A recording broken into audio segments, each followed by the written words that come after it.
Gabi-gabing nagtatrabaho si Inggoy bilang janitor sa kalapit na hospital sa bayan nila.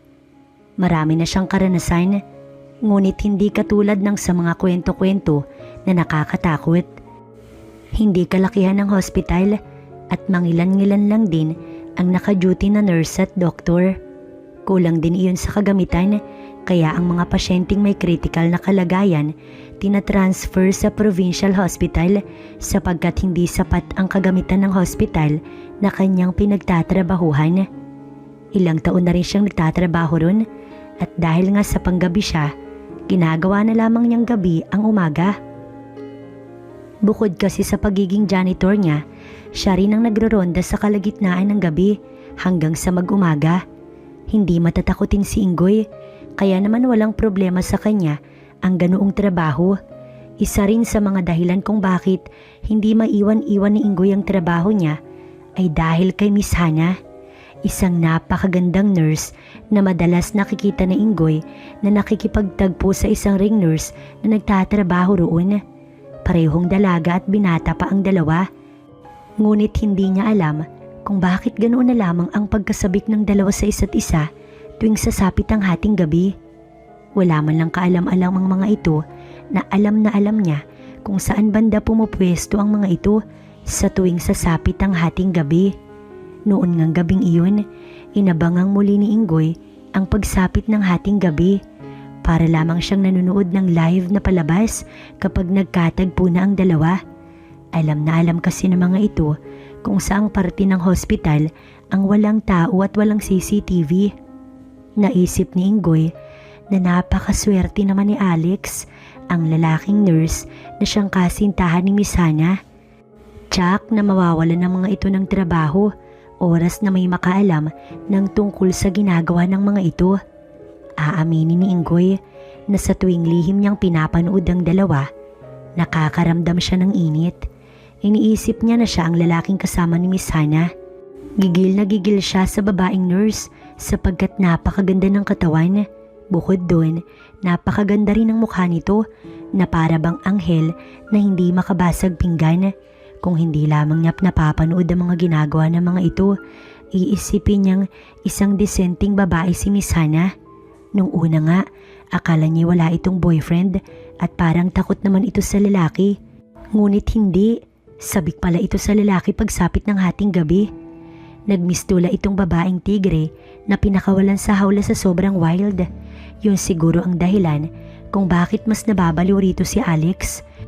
Maging siya ay tiyak na mababaliw kapag napasa kanya si Miss Hana. Ngunit malabong mangyari yun. Siya na basura ang hawak sa hospital na yun ay tiyak na hindi papatulan ng isang napakalinis sa katawan na nurse. Hanggang pantasya na lamang si Inggoy at kontento na siya ron. Matatawag na rin niyang maswerte ang kanyang sarili sapagkat nakikita niya ang napakagandang si Miss Hana kapag ginagawa ang bagay na iyon kasama ang binata. Doon pa lamang ay panalong-panalo na siya. Sumapit na nga ang oras na hinihintay ni Inggoy. Hating gabi na at ang ibang nurse at doktor ay salitan sa ginagawang paglilibot sa bawat pasyente. Nagpasya si Inggoy na tumungo na sa pwesto niya sa likod na bahagi ng hospital kung saan nakatambak ang ibang gamit ng hospital. Dim lamang ang ilaw ron at sapat na upang maaninag ni Inggoy ang sino mang papasok sa silid na yun. May bahagi roon kung saan walang CCTV at kubli ang bahaging iyon habang si Inggoy ay umakyat na sa puno sa kadalasan niyang pwesto. Mayabong ang punong kahoy na iyon kung saan mula sa itaas, banaag niya ang dalawang taong pumasok sa loob ng silid na iyon. Kita niya ang mga ito sapagkat walang bubong ang bahagi ng silid kung saan pumasok ang dalawa. Kampante ang mga ito habang hawak kamay na pumasok. Komportable si Inggoy sa kanyang pwesto habang nakaupo sa sanga ng puno na para bang inihulma para kanyang upuan. Mulat na mulat ang kanyang mga mata habang hinahaplos ang bagay na iyon sa kanya.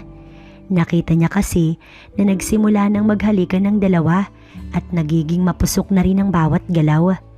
Kitang-kita ni Inggoy kung anong ginagawa ng dalawa. Nagpaubaya lamang ang babae at napakapit pa ng husto sa batok ng kasintahan. Nagsimula nang bumilis ang paghinga ni Inggoy, maging siya nakakaramdam na naman ng init ng kanyang katawan. Para bang gigil na gigil siya. Para bang alam niya na ang susunod na gagawin ni Alex, sapagkat kung ano ang nasa kanyang isip, yun din ang ginagawa ng lalaki. Ayun na nga, at nagawa na ngang mag-umpisa ni Alex. Walang ano-ano, nakita niyang biglang pumuesto si Alex upang pagsilbihan ang bagay na iyon kay Miss Hana. Napatingala naman ang babae dahil sa sensasyong nararamdaman ng mga oras na yun. Hindi naman siya napansin ng babae sapagkat hindi naman ito nakatingin ng tuluyan sa ibabaw ng punong kanyang kinaroroonan. Para bang si Inggoy ang nakakalasa ng bagay na siyang nilalantakan ni Alex. Talagang gustong gusto ni Hana ang nagaganap ng mga oras na yun. Tumagal pa si Alex sa ginagawang paglilingkod kay Miss Hana hanggang sa nagawa na nitong buhati ng babae tsaka iniupo sa mesang naroon. Tutok lamang ang mga mata ni Inggoy sa ginagawa ng dalawa.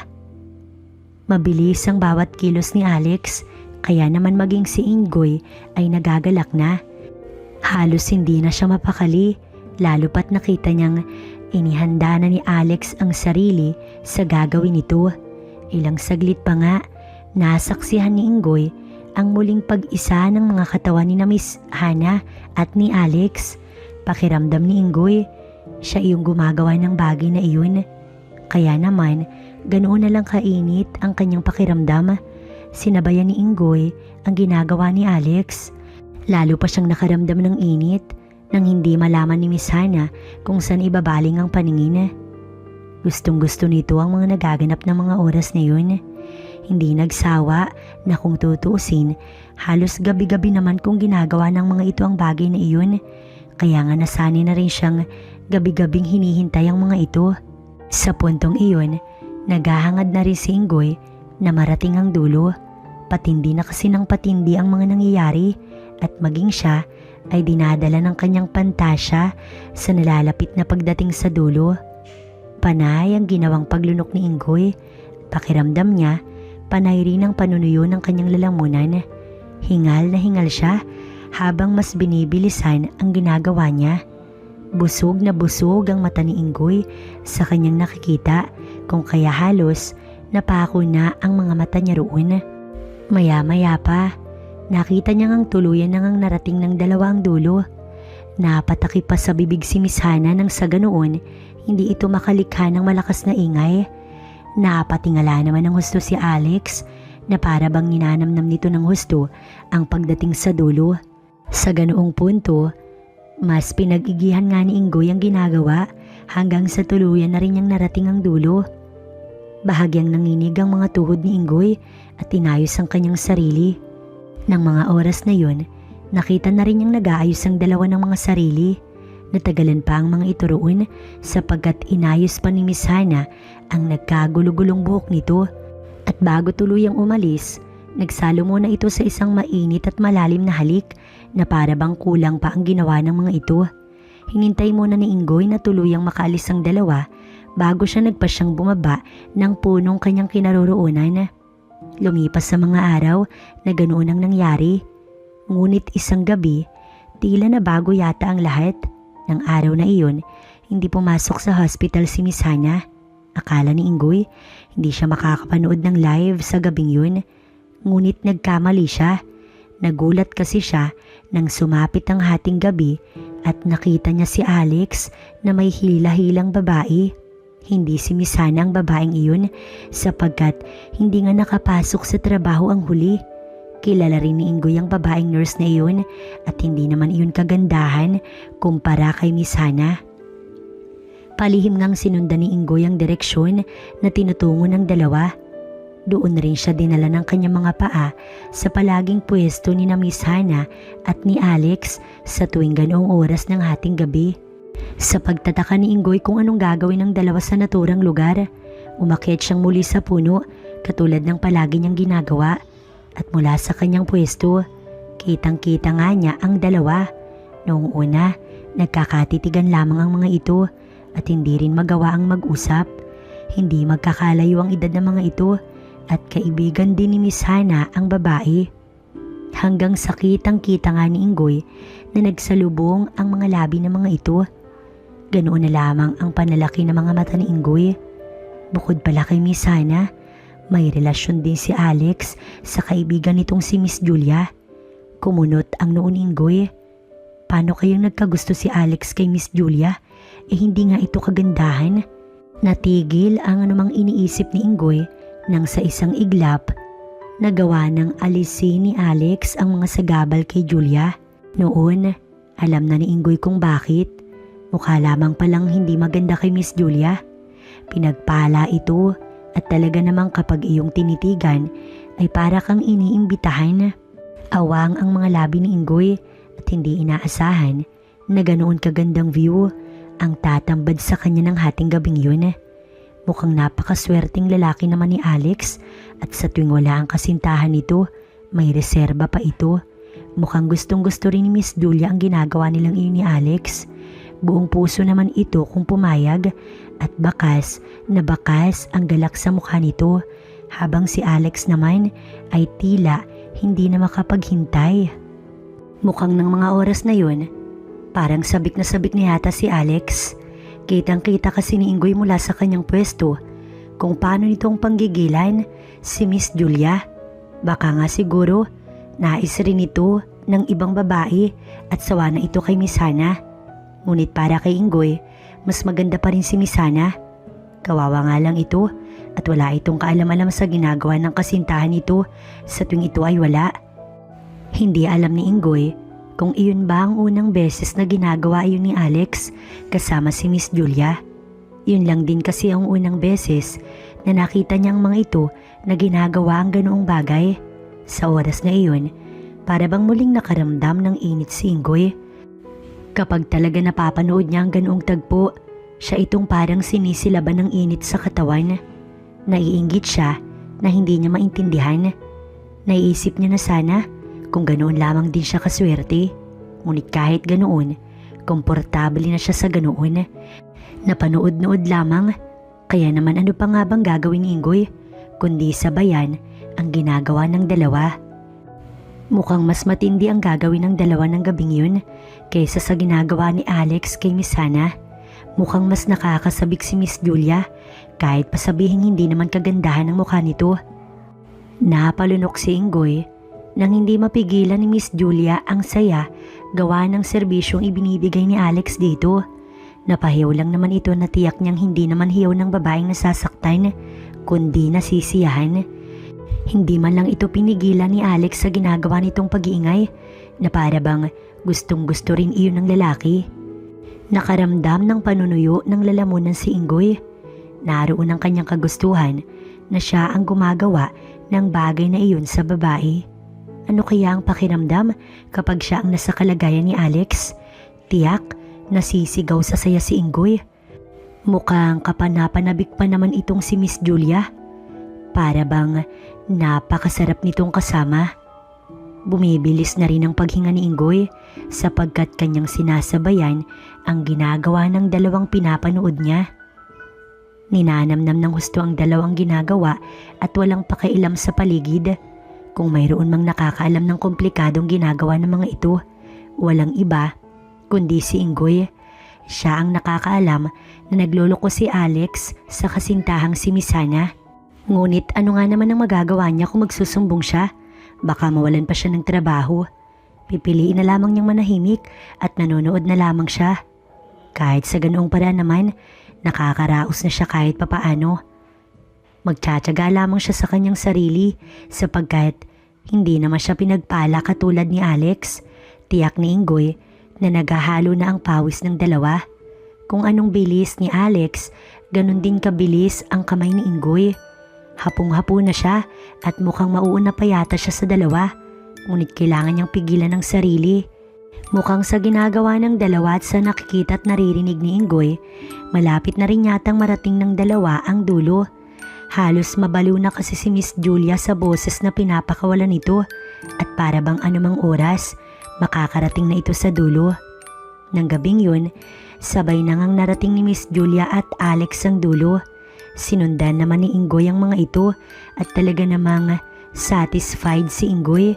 Yun na rin yata ang pinakamatindi niyang ginawa sapagkat masyado yata siyang nagalak.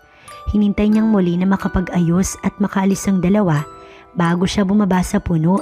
Talagang gabi-gabi na lang magaan ang pakiramdam ni Inggoy sapagkat tila na ilalabas niya ang init sa kanyang katawan. Sulit naman ang pagod niya at pagsapit ng umaga. Uuwi na rin naman siya at matutulog. Napansin ni Inggoy na sa ilang araw na hindi pumasok sa hospital si Miss Hana ay palaging si Miss Julia ang kasama ni Alex. Walang palya naman ang ginagawa ng mga ito gabi-gabi na siya ring hindi pinalagpas ni Inggoy. Ngunit isang araw, napag-alaman na ni Inggoy na hindi na ginagawa ni Alex at Miss Julia ang bagay na iyon sa palaging pwesto ng mga ito. Doon sa may tangke sa likod ng palikuran ay doon na pumupwesto ang dalawa at nagdadala ng karton. Iba rin ang trip ng dalawa. Mukhang natunugan yata ng mga ito na pinapanood niya ang ginagawa ng mga ito. Hindi kaya ay baka malaman ni Miss Hana ang lahat sapagkat doon din palagi pumupwesto sina Alex at Miss Hana. Bumalik na rin kasi sa duty si Miss Hana at okay naman yata ang dalawang magkasintahan. Yun nga lang, walang kaalam-alam si Miss Hana na inaahas ng kaibigan nitong si Miss Julia ang BF nito. Hanggang sa isang gabi, saktong naabutan ni Inggoy si Miss Hana sa lugar kung saan palagi nagtatagpo ito at si Alex. Wala si Alex at alam na kaagad ni Inggoy na naroon ito sa may tangke sa likod ng palikuran at malamang ay kasama na naman ito si Miss Julia. Tinanong pa ni Inggoy si Miss Hana ng gabing yun at noon lamang niya napansin na umiiyak pala ang babaeng nurse. Nakaramdam naman ng awa si Inggoy at nagdalawang isip kung sasabihin niya rito ang kanyang nalalaman.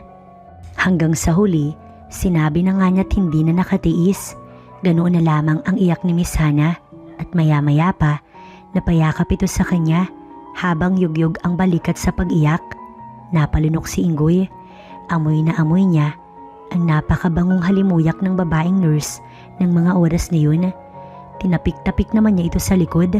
At least, nayakap niya ang nurse na kanyang hinahangaan. Ganoon na lamang ang kaba ni Inggoy nang hindi na kumalas sa kanyang yakap si Miss Hana at tuminto na rin ito sa pag-iyak sa kanyang balikat hanggang sa marinig niya ang sinabi nito na, "Kung nagagawa niya sa akin to, hindi naman siguro masama na gawin ko rin sa kanya." Natigil si Inggoy.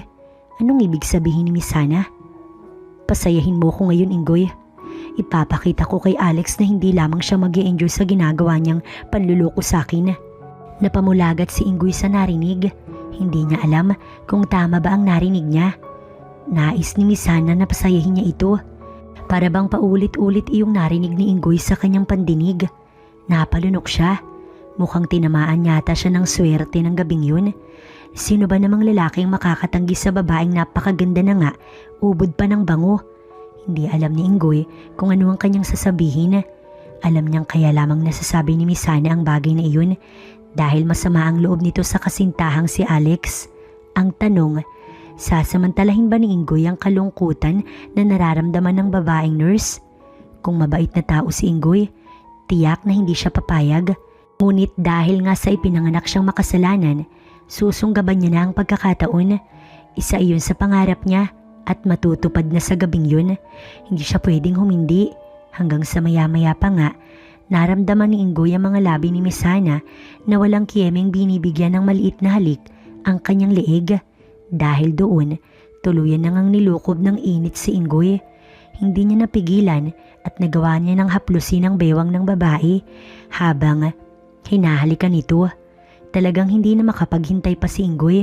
Kung dati ay tamang nood lamang siya sa kalapit na puno, noon naman malaya niya nang nararamdaman ang mga halik ni Miss Hana na lumalapat sa kanyang balat. Amoy pawis pa naman si Inggoy, ngunit hindi naman niya naririnig na nagrereklamo ang babaeng nurse.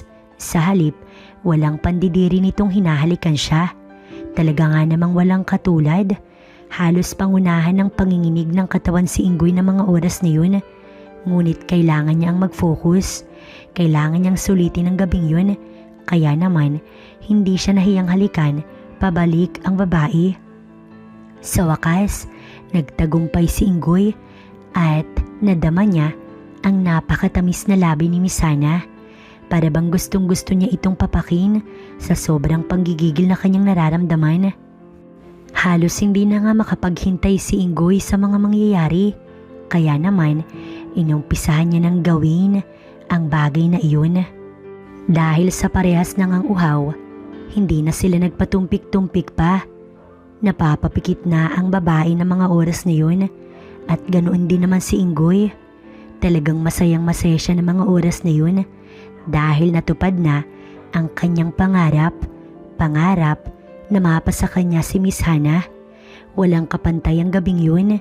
Walang kapantay na saya ang mga nararamdaman nila.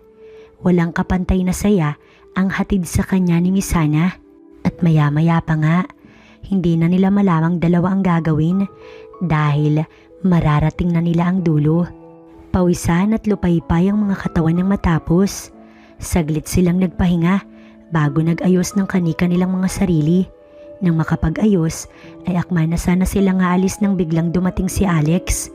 Gulat na gulat ito nang makita silang magkasama ni Miss Hana. Nakita naman ni Ingoy na inirapan lamang ito ni Miss Hana at saka nilagpasan. Alam na ni Ingoy na nagtataka na si Alex, ngunit mahalaga pa ba yun? Ang mahalaga, napasa kanya si Miss Hana.